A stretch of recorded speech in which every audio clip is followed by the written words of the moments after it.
Hello again, everyone, and welcome to Joe Nuxhall, Life, Baseball, and Beyond. I'm Dennis Jansen, along with Joe Nuxhall. Joe, your career spans 6 decades. You worked for 10 general managers, played for or reported on 27 managers and 89 coaches.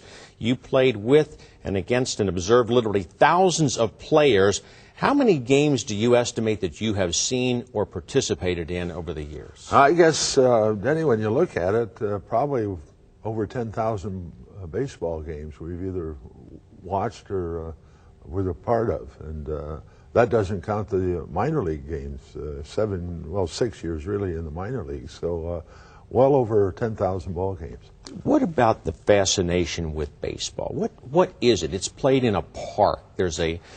There's no time limit on it. Well, I think the challenge, when you look at it, I know when I look at it today and look down on the field from the booth, I say, guys, this looks pretty easy down there. But when you have to participate, it's a tough ball game, and it's an interesting ball game. I think, even back when we played sandlot baseball, it was interesting because of the challenge of a guy throwing a baseball, probably at that level, probably 85, 87 miles an hour, but still being able to hit it solid, and how a pitcher sometimes can dominate a game as opposed to the other side when the offense dominates. So I just think baseball is an interesting game and a challenging game, even for fans. I think the good baseball fan, as far as I'm concerned, enjoys a 1-0 ball game, as opposed to a 15-13 game, something like that. It's just a game you never know what's going to happen. I don't think you can. I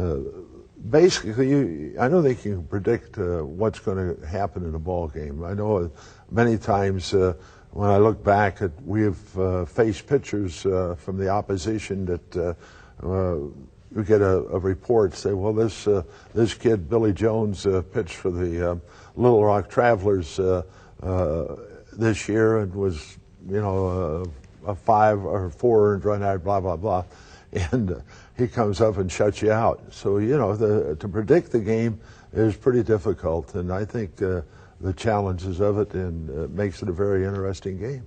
Joe, of all the great teams and all the great players that you've been associated with, seen, played with, played against, take us back to the Big Red Machine. That had to be special in yours and everyone else's estimation. Well, I think, Denny, when I look back on that period in the Reds' history, it goes back to the mid-'60s. Of course, when you look back on it, you could see the parts being put together as far as what became the Big Red Machine.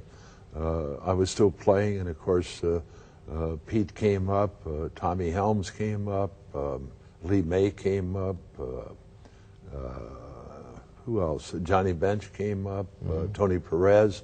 So those components were there, and then they started adding to it. Of course, you had Jim Maloney and Gary Nolan later on. We got Jim Merritt, all the starting pitchers, and then of course Jack Billingham came later. So all of that was, you could see it being put together, and the guy I felt sorry for was Dave Bristol, because Dave managed an organization, and he had most of those guys in the minor leagues, and then they made the change when Bob Housen came and brought Sparky in, and of course we know the history from that point on. But I think we all realize that the deal that Mr. Housen made with the Houston Astros was the telling point of the Big Red Machine, when he got Joe Morgan, Jack Billingham, Dennis Menke, Cesar Geronimo, which is a player that I still feel that has not been given enough credit for what he added to the ball club, because when you look back in those days at